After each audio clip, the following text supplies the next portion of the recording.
Hello everyone and welcome back to QuipScope, a show where we talk about a brand new game, a game that's coming out or a game that has already come out. My name is Ashton. And my name is James. Hello James. Hi Ashton, how you doing? You've been playing something this week. Yes. What is it?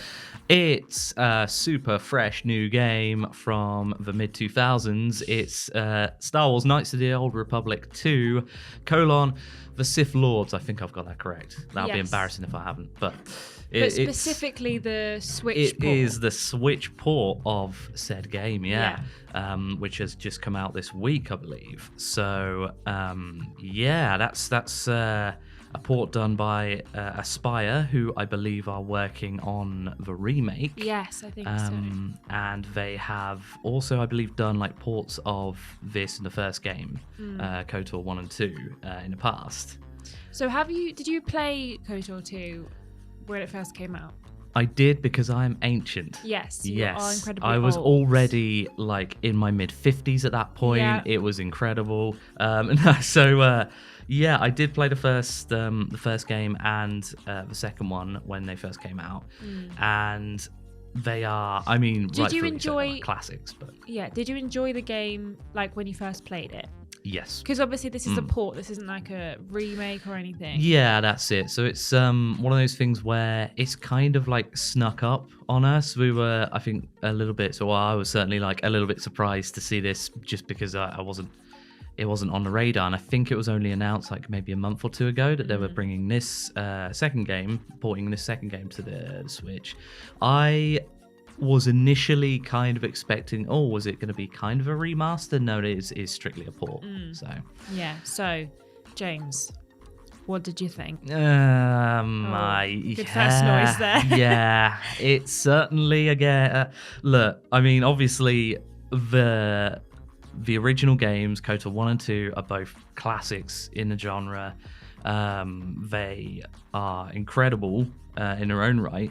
KOTOR 2 was obviously, when it first came out, it was done in about like a year and a half by Obsidian. It was buggy and like notoriously unfinished, but it was still like an incredible game. This port, I wasn't too impressed with it, to be honest, because if anything, it's added more issues to it.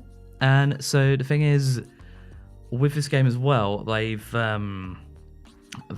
promised this upcoming DLC, which is essentially I assume like a lot of people watching will be aware of like KOTOR 1 and 2 and the state that the second game came out in. There's a notorious fan-made mod that restores cut content for the second game, and they've actually, it's kind of unprecedented. I think certainly a rare move where it's become like an official DLC as a free patch. They've promised a free patch coming up after the time of release. We don't know when, but it's coming at some point for this Switch port, which restores that cut content. It basically takes that mod and sort of fleshes out the final act of the game, and potentially clears up some bugs as well. But for some reason, they decided to release this game before that was ready. So I don't really understand. Maybe they were trying to time it, with the Obi-Wan stuff with on the Disney Star Plus. Wars celebration, maybe. Maybe it was that as well. But I mean, there's, this is a Disney Plus this is a Disney operation now. There's Star Wars every other month. It's the same with Marvel. They could have brought it out at any time and it would have done well. I suppose I should get into exactly what. Yeah, tell me the all issues about are. it. Tell me what the issues are, James. Just for context as well. So Knights of the Old Republic 1 and 2, they're sort of old school RPGs. They have this sort of D&D setup in it. So combat is kind of real time, but it's not really. It's like a disguised turn-based setup. But yeah, incredible storylines across both of the games, and the second game, as I mentioned, it was buggy. So the original game was buggy anyway when it first came out, because they had no time to make it. And in a way, this is kind of a good tribute to that. But yeah, the port, I had a lot of issues with that. It feels like it's the bare minimum was done for upscaling textures and making sure the performance is there. Performance is meant to be, I think they're aiming for like 60 FPS, but it's all over the shop. Like, and this is considering it's they've not done much with they've upscaled it. I think AI upscaled the textures, but it's not wow, look at like the new sheen and polish that they've added to it. So it's potentially just a limitation in the original engine that causes these issues. But along with that, the cutscenes are, and I checked a comparison of this because I wasn't too sure about this, but the cutscenes look worse than they did on the original Xbox version, I feel like, anyway. Wow. Yeah, Okay. and it's got that sort of quality. So I think the game came out, I think, 2004, 2005. So that's like the context of how good it should be. In what way do they look worse? Just like so juddery, or it's kind of got that, FMV from the 90s quality about it. It's got a horrible like interlacing issue where it looks really obvious whenever the camera is moving just a little bit, right? And it's just super like lines everywhere basically. The audio as well is just super crunchy and horrible in that sort of respect. I mean, yeah, albeit these are cutscenes that don't show up very often, but that was a noticeable thing. I also had a really annoying thing with like an audio bug that seemed to occur quite a lot in the sort of areas that you're in. So like the starting area, that's another point. Like KOTOR 2, again, great, fantastic game. I'm not saying off the original game itself here. It's the port, but it starts off a little bit like slow and in not quite an interesting sort of area. So you're in this sort of this ship you've been like mining facility.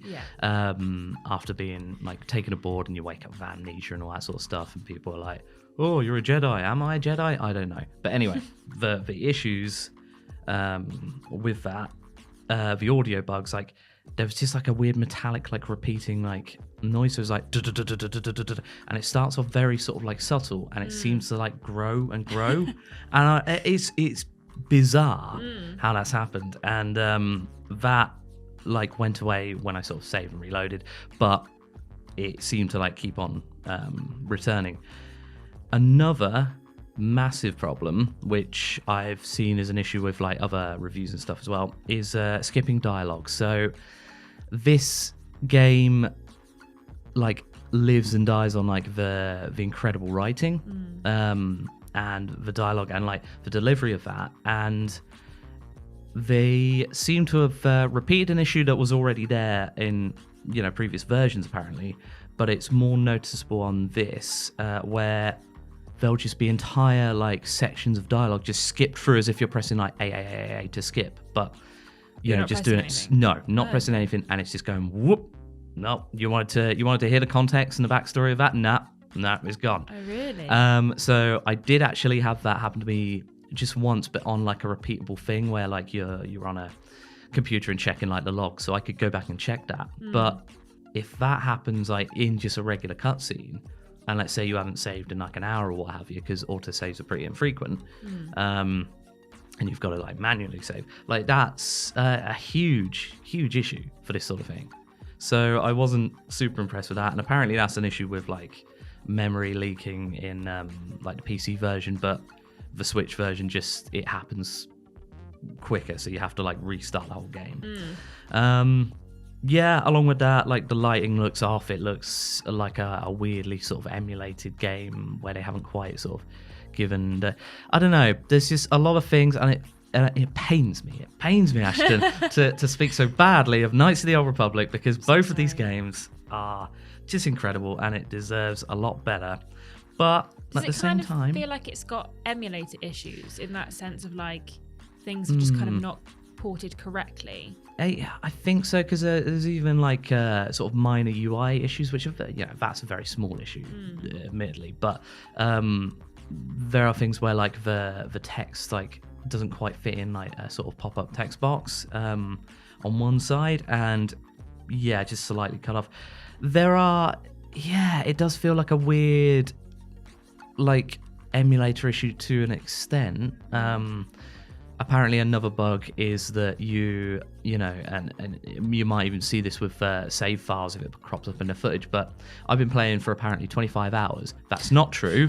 That is not true at all. But if you leave the Switch game, you know, you can leave it sort of idle in the background. It doesn't it just counts out as continued playtime, and apparently that can cause issues with like textures as well. So yeah, just a bit of a shame, but man, like it's such a weird one because like the game itself is fantastic. It doesn't maybe start off as exciting as the first one. So you know, like I said before, that classic. It's the sort of RPG staple that has been built on and like, you know, led to things like Mass Effect and things like that. So it is phenomenal in its own right, and I'd say it's probably worth it for the price point of like, I mean, for $15, I'd say, yeah, that's pretty good to be able to play Knights of the Old Republic 2, an absolute classic, like on the go, on a decent like portable thing rather than I do believe there were like mobile phone ports of both games, I think but so. yeah. So if you're a fan of the game, you know, it's worth it if you fancy playing it again. And you're already sort of aware and okay with the... Yeah, you can handle like the bugs and everything, but the thing is, I feel like there are still bugs that weren't there in the original and they're still going. So they've added things in as, you know, has unfortunately changed the experience. And of course it's quite dated in certain aspects as well, but this is for, you know, this is a strict port. This is for people who are going to be either already big fans or know of the legacy of this series and want to go back and will appreciate the fact that it's an older game with certain older aspects to it. Worth it for the story. So good. But man, I'd even say for fans, like just wait until like the patch comes out, because it's going to be free anyway. I have no idea why they've released it at this point. But yeah, wow. So there we have it. Knights of the Old Republic, the Switch port, or 2 I should say, the Switch port is not fantastic. No. But it's just fine if you're used to the game in itself. Yeah, if you're an ultra hardcore fan that for some reason wants to get another version, because if you're a fan you'll have the version anyway. Like, yeah, it's worth it, but I'd say wait for the free update with the cut content mod. Okay. So. Well, KOTOR 2, more like no Tor 2. Oh, nice. No, that's good. Bad. More like notoriously buggy as well. That's good. Too. That's good. There we go. Cool. Well, thanks, James. Thanks everyone for listening. If you're listening on the podcast feed, you can check out the YouTube channel for some gameplay and maybe see some of that sexy bugging. And if you've been watching on YouTube, well, thanks so much for watching and thanks for listening. And we'll see you very soon. See you later. Bye. Bye.